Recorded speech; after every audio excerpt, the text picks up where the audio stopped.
Suspense.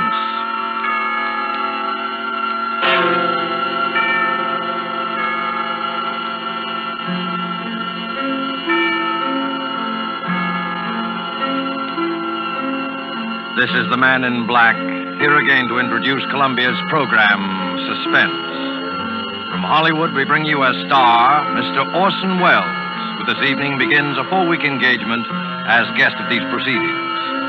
In the interest of prime suspense, Mr. Welles and the producer of this series have scheduled 4 radio stories which they feel are particularly distinguished in our chosen field. The first of these is The Most Dangerous Game by Richard Garnell.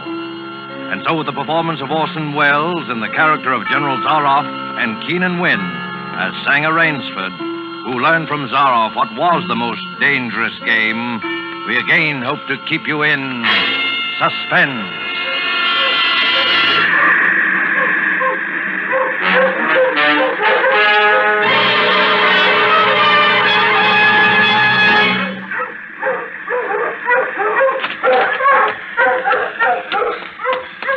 Much time. Any moment now he may come in, and when he does, I'm going to kill him. It's him or me. And I'm going to do my best to make it him.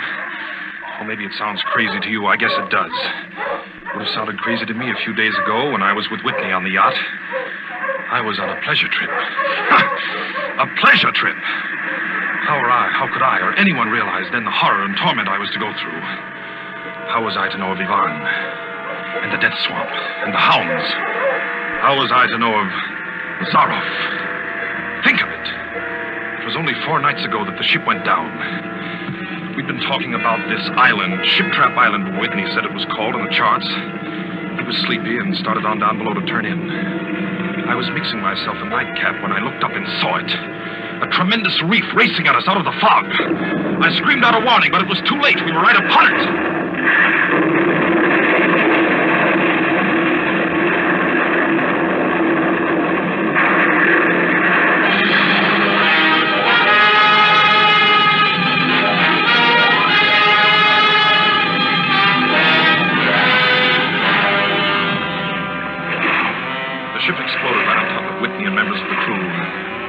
I alone was standing safe out on the prow, but the force of the explosion hurled me into the blood-warm waters. Terrified at the suddenness and surprise, my stomach weak and sick at the thought of the others. The sea was eddying furiously around the sinking remnants of the ship, and a certain cool-headedness came to me and made me swim desperately away, or I might not have lived to go through the horror which was soon to come. I struck out to the right in the direction of the island about which Whitney had been telling me. I have no recollection of how long I swam, but all at once I heard the muttering and growling of the sea breaking on the rocky shore. With my remaining strength, I dragged myself from the swirling waters. All in, gasping, my hands raw, I at last reached a flat place at the top. I flung myself down at the jungle edge and tumbled headlong into the deepest sleep of my life. When I awoke, I was in a strange place, having no idea how I had done it.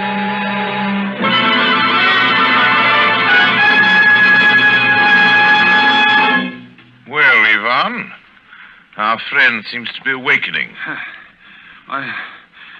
Where is this? Where am I? Do not be alarmed, my friend.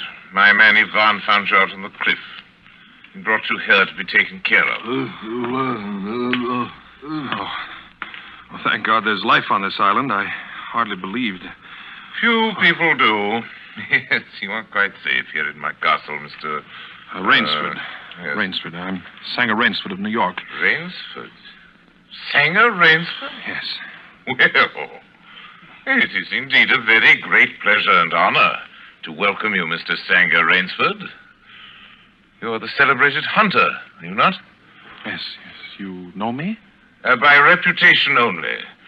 I've read your book about hunting snow leopards in Tibet, you see.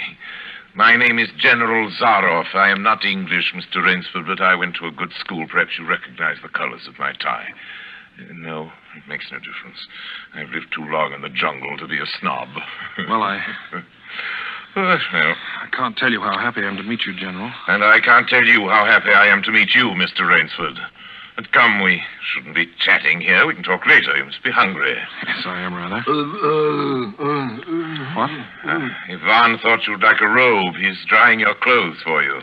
Oh, thank you. Ivan's an incredibly strong fellow, but you mustn't mind his looks. His ears were cut off in battle, and he has the misfortune to be deaf and dumb. He is sensitive about his appearance. A simple fellow, really, but I'm afraid a bit savage. Oh? He's been in our family for years. Follow Ivan, if you please, Mr. Rainsford. I was about to have my luncheon just before you awoke. We can have it together now. Does the robe fit you all right? Oh, yes, perfectly, thanks. I'm so glad. You have quite a collection of heads here. Lions, tigers, elephants, moose, bears. Oh, I don't believe I've ever seen a more perfect specimen. They are nice. I take great pride in them. You have good cause. Coming from you, Mr. Rainsford, that is a great compliment. And here we are. You sit over there. Thank you. Not at all. Right, Ivan? We do our best to preserve the amenities of civilization here. Please forgive my any lapses. Oh, of course. Yes. Well off the beaten track, you know. Shoo-shoo. Shoo-shoo. Shoo-shoo. This is my little pet, Mr. Rainsford. As a hunting falcon, Shoo-shoo is of no further usefulness in the field. But I'm fond of its company. Am I not, little sweetheart? Patience, my darling. I know you're hungry, my dear. We hunt tonight. Your heads are really remarkable, General. That Cape buffalo is the largest I've ever seen. Yes, that fellow. He's a monster. Did he charge you? Hurled me against a tree, fractured my skull, left me with a scar. And I got the brute. I've always thought the Cape buffalo is the most dangerous of all game. No, you're wrong. Wrong, sir. The Cape buffalo is not the most dangerous game. Ivan, the wine. How does he understand you? He reads my lips. Think you like this champagne, Mr. Rainsford? Ivan chills it expertly. No, the Cape buffalo is not the most dangerous game. Here in my preserve on this island, I hunt more dangerous game. Oh, is there big game on this island? The biggest. Oh, really? Oh, it isn't here naturally, of course. I have to stock the island. What have you imported, General? Jaguars? Jaguars. I hope you like filet mignon, Mr. Rainsford. I do very much, thank you. Is it jaguars, General? No. Hunting jaguars ceased to interest me some years ago. I exhausted their possibilities, you see. No thrill left in jaguars, you understand? No real danger. I live for danger, Mr. Rainsford. We will have some capital hunting, you and I. I shall be most glad to have your company. Yes, but I'll what tell game? you'll be amused, I know. I think you may say in all modesty that I've done a rare thing. Yes, I've invented a new sensation. May I pour you another glass of champagne, Mr. Rainsford? Thank you, General. God makes some men poets. Some he makes kings, some beggars. Me, he made a hunter. My hand was made for the trigger. My father once said that. Made for the trigger. My whole life has been one prolonged hunt. I've hunted every kind of game in every land. It'd be impossible for me to tell you how many animals I've killed. Grizzlies in your Rockies, crocodiles in the Ganges, rhinoceroses in East Africa. In Africa, by the way, that Cape buffalo hit me and laid me up for 6 months. As soon as I recovered, I started for the Amazon to hunt jaguars, for I'd heard they were unusually cunning. They weren't. They were no match at all for a hunter with his wits about him, the high-powered rifle. I was bitterly disappointed. I was lying in my tent with a splitting headache one night. A terrible thought pushed its way into my head. Hunting was beginning to bore me. And hunting, remember, had been my life. I've heard that in America, businessmen often go to pieces when they give up the business that's been their life. Yes, that's so. I had no wish to go to pieces. I must do something. Now, mine is an analytical mind, Mr. Rainsford. Doubtless, that is why I enjoy the problems of the chase. Oh, no doubt, General. So I asked myself why the hunt no longer fascinated me. You are much younger than I am, Mr. Rainsford, and have not hunted as much, but you perhaps can guess the answer. Well, what is it? Simply this. Hunting had ceased to be what you call a sporting proposition. It had become too easy. I always got my quarry. Always. It's no greater bore than perfection. Cigarette? No, thank you. No animal had a chance with me anymore. Not a chance. That is no boast. It is a mathematical certainty. The animal had nothing but his legs and his instinct. Instinct is no match for reason. When I thought of this, it was a tragic moment for me, I can tell you. It came to me as an inspiration. What I must do. And that was? I had to invent a new animal to hunt. A new animal? Oh, you're joking. Not at all. I never joke about hunting. I needed a new animal. I found one. So I bought this island, built this castle, and here I do my hunting. The island's perfect for my purposes. There are jungles with a maze of trails in them, hills, swamps. Yes, but the animal, General Zaroff. It supplies me with the most exciting hunting in the world. No other hunting compares with it, for an instant. Every day I hunt. I never grow bored now. For I have a quarry with which I can match my wits. Yes, but you still haven't... I wanted the ideal animal to hunt, so I said, what are the attributes of an ideal quarry? And the answer was, of course, it must have courage, cunning, and above all, it must be able to reason. Well, no animal can My dear reason. fellow, there is one that can. One? But you can't mean... And why not? Well, I can't believe you're serious, General Zaroff. You're just joking. Joking? I'm quite serious. Speaking about hunting. Hunting? You're speaking about murder. Well, dear me, that unpleasant word. I think I can show you that your scruples are quite ill-founded. Yes? I hunt the scum of the earth. Sailors from tramp ships, lascars, Japs, mongrels, a thoroughbred horse, a hound is worth more than a score of them. But these are men. Precisely, that is why I use them. It gives me pleasure. They can reason after a fashion, so they are dangerous. But where do you get them? We visit my training school. It is in the cellar. I have about a dozen pupils down there now. They're from the Spanish bark San Lucar that had the bad luck to go with the rocks out there. A very inferior lot, I regret to say. Poor specimens, more accustomed to the deck than to the jungle. Have a glass? No. It's a game, you see. It's a sort of game. I suggest to one of them that we go hunting. I give him a supply of food and an excellent hunting knife. I give him 3 hours start. I'm to follow, armed only with a pistol of the smallest caliber and range. If my quarry eludes me for 3 whole days, he wins the game. If I find him, he loses. Suppose he refuses to be hunted. Oh, I give him his choice, of course. He need not play that game if he does not wish to. If he does not wish to hunt, I turn him over to Ivan. Ivan once had the honor of serving as official knouter to my old king, and he has his own ideas of sport. Invariably, Mr. Rainsford, invariably they choose the hunt. And if they win? To date, I have not lost. I do not wish you to think me a braggart, Mr. Rainsford. Many of them afford only the most elementary sort of problem, I assure you. Occasionally I strike a Tartar. Sue remembers the Tartar, don't you, darling? Yes, he almost did win. I eventually had to use the hounds. You see?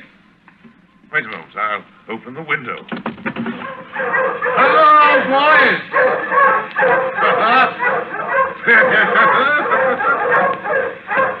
It's a rather good lot, I think. They're let out at 7 every night. If anyone should try to get into my castle or out of it, something extremely regrettable would occur to them.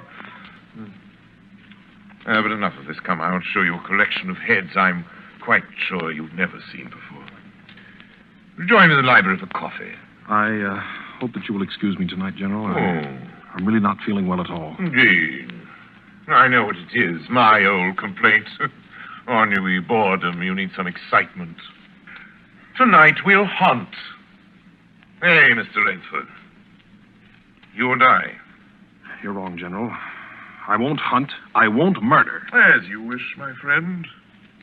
The choice rests entirely with you. But may I not venture to suggest that you will find my idea of sport more diverting than Ivan's? You... My dear fellow. You don't mean that you plan to hunt me? My dear fellow. Have I not told you? I always mean what I say about hunting. This is really an inspiration. I drink to a foeman worthy of my steel at last. I simply can't believe it. This must be some sort of dream. You'll find the game worth playing, Mr. Rainsford. Think of it, your brain against mine, your woodcraft against mine, your strength, your stamina against mine. Outdoor chess. And the stake is not without value, eh? And if I win? I'll cheerfully acknowledge myself defeated if I do not find you by midnight of the third day. My sloop will place you on the mainland near a town. Oh, you can trust me. I give you my word as a gentleman and a sportsman. Of course, you in turn must agree to say nothing of your visit here. I will agree to nothing of the kind. Oh. Well, in that case... But why discuss that now? 3 days hence we can discuss it over a bottle of Veuve Clicquot, unless... Well, your choice, Mr. Rainsford. I'm a hunter. You know my choice. Yvonne here will supply you with hunting clothes, food, and knife. I suggest you wear moccasins. They leave a poorer trail. I suggest, too, that you avoid the big swamp in the southeast corner of the island. We call it Death Swamp. There's quicksand there. Well, I must beg you to excuse me now. We always take our siesta after our lunch. Don't we, Shoo-Shoo? Yes. Come, my little pet. You'll hardly have time for a nap, I fear, Mr. Rainsford. You'll want to start, of course. I shall not follow till dusk. Hunting at night is so much more exciting than by day, don't you think? Well, au revoir, Mr. Rainsford. Au revoir.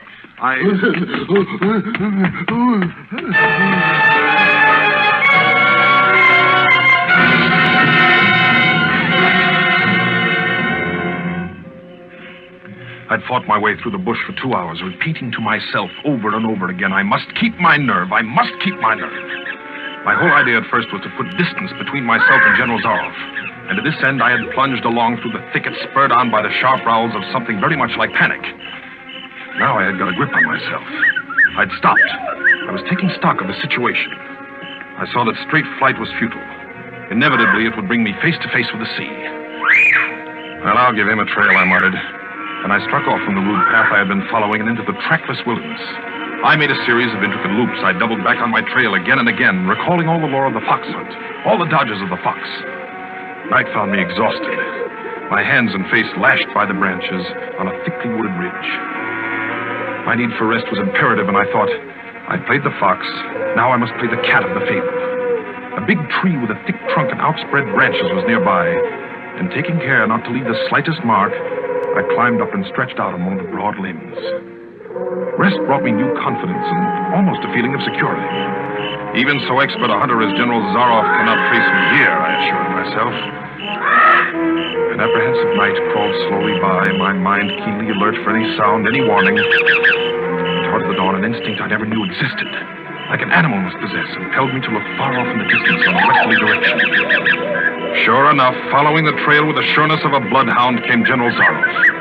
Nothing escaped those searching black eyes. No crushed blade of grass, no bent twig, no mark, no matter how fine in the moss. My heart pounding furiously, I slid down quickly from the tree and struck off again into the woods. I knew I had to do something desperate. I knew that I had little time in which to do it. 300 yards from my hiding place, I stopped where a huge dead tree leaned precariously on a smaller living one. Throwing off my sack of food, I took my knife from its sheath and began to work with all my energy. The job was finished at last, and I threw myself down behind a fallen log 300 feet away. I I did not have to wait long.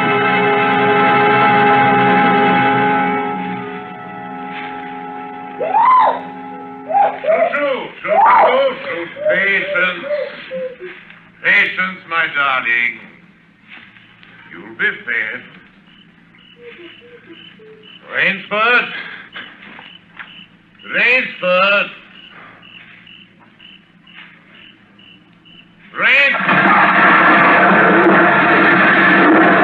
Got him.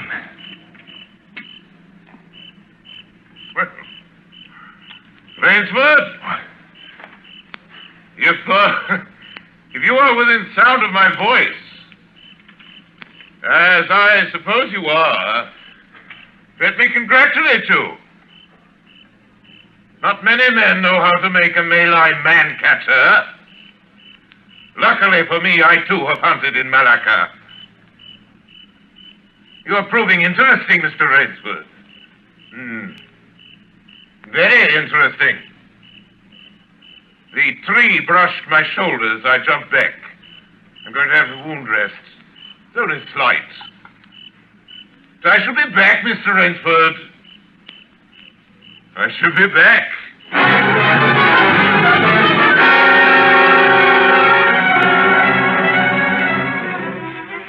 It was flight now, a desperate, hopeless flight that carried me on for hours. I don't know where I got the strength. I kept telling myself over and over again that I must keep my nerve. That I was competing with a monster, a super huntsman. Dusk came, then darkness, and still I managed to press on. The ground grew softer under my moccasins. The vegetation grew ranker, denser. Insects bit at me savagely. Suddenly, as I stepped forward, my foot sank into the ooze. I tried to wrench it back, but the muck sucked viciously at my foot like a giant leech. With a violent effort, I tore my foot loose. I knew where I was then. Death Swamp and its quicksand. But the softness of the earth had given me an idea. I stepped back from the quicksand a dozen feet or so and began to dig. When the pit was above my shoulders, I climbed out and from some hard saplings cut stakes and sharpened them to fine points. These stakes I planted in the bottom of the pit with the points sticking upwards. As fast as I could, I wove a rough carpet of weeds and branches and with it covered the mouth of the pit. And wet with sweat and aching with tiredness, I crouched behind the stump of a lightning-charmed tree. Oh, I knew Zaroff was coming. I could hear the paddling sound of his feet on the soft earth. Zaroff was coming, and coming fast. He was not feeling his way along foot by foot. Crouching there, I couldn't either see him nor see the pit. I lived a year and a minute, frozen, every muscle tensed.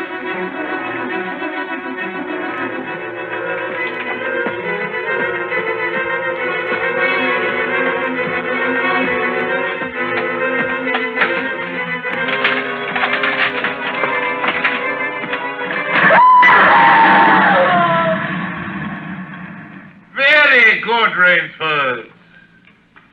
Very good. You've done well. Your Burmese tiger pit has claimed one of my finest towns. Again you score. I think, Mr. Rainsford, I'll see what you can do against my whole pack. I'm going back to get them now. Thank you for a most amusing evening.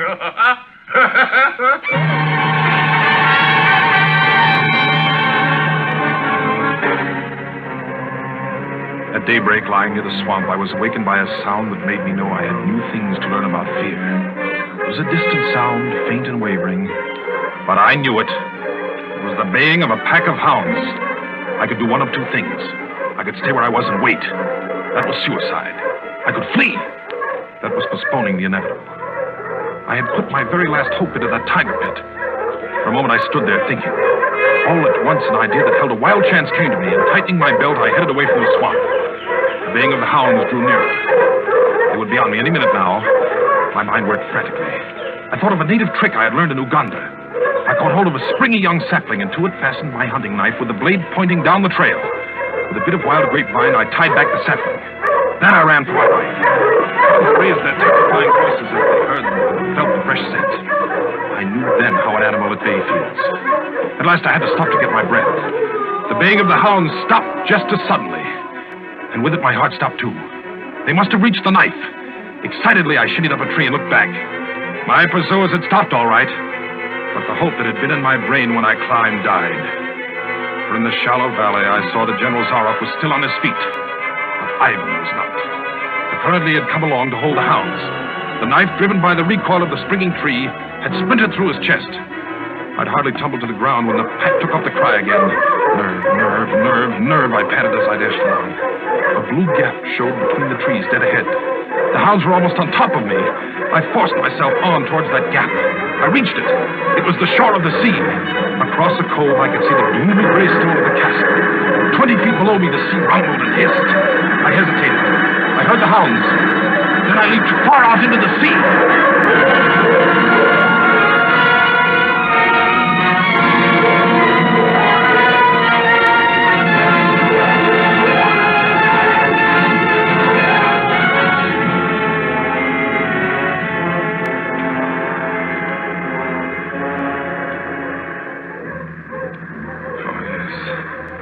The sea was good to me, and I'm here safe in the General's bedroom waiting for him. 3 days are up, and I've eluded him. But now I must go further. In a moment we will meet, he and I, and he will be unarmed. Only one of us is going to live. You understand that now?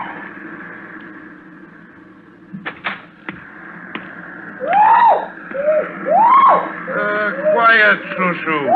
Shushu! You must be patient, dear. You must forgive me. You're hungry, I know. Shushu. Rainsford. General. Rainsford. How on earth did you get it? Swam. I found it easier and quicker than walking through the jungle. I congratulate you. Extraordinary. You've won the game. Oh, no, General. I'm still a beast at bay. Here. Get ready, General Zaroff. Swords? Yes, 2 of them. I see. Oh, very good. Very good, Rainsford. One of us, then, is to furnish a repast for the hounds. The other will sleep in this very excellent bed. Excellent. On guard, Rainsford.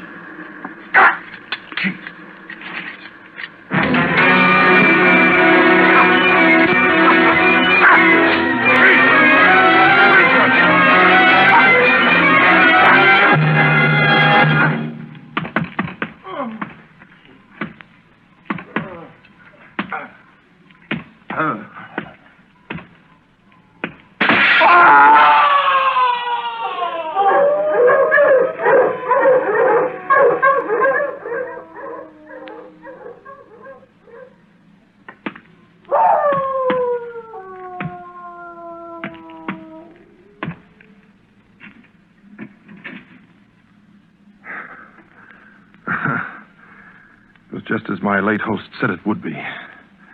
A very excellent bed.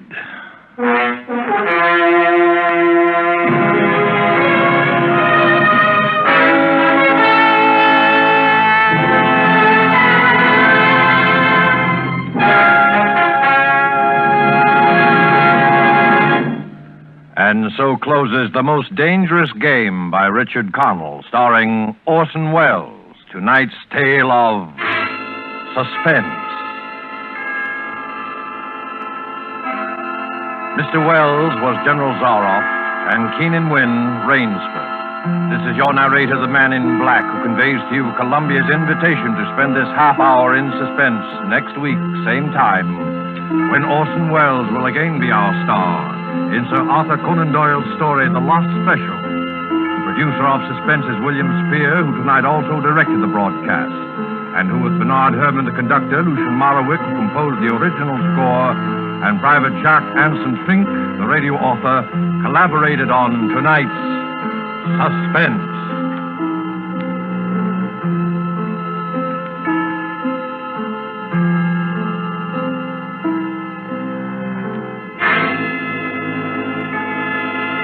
This is CBS, the Columbia Broadcasting System.